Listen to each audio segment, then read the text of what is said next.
Kenapa pasaran saham ada naik dan ada turun? Jawapannya adalah sebab ada yang pelabur yang membeli dan menjual. Kalau pelabur tu membeli, harga saham naik. Kalau pelabur tu jual, harga sahamnya menurun.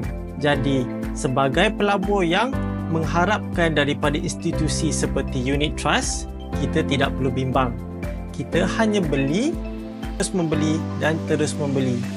Sebab di unit trust kita ada fund manager dan analis profesional yang boleh menentukan dan mendapat saham yang baik untuk pelabur mengikut tujuan pelaburan.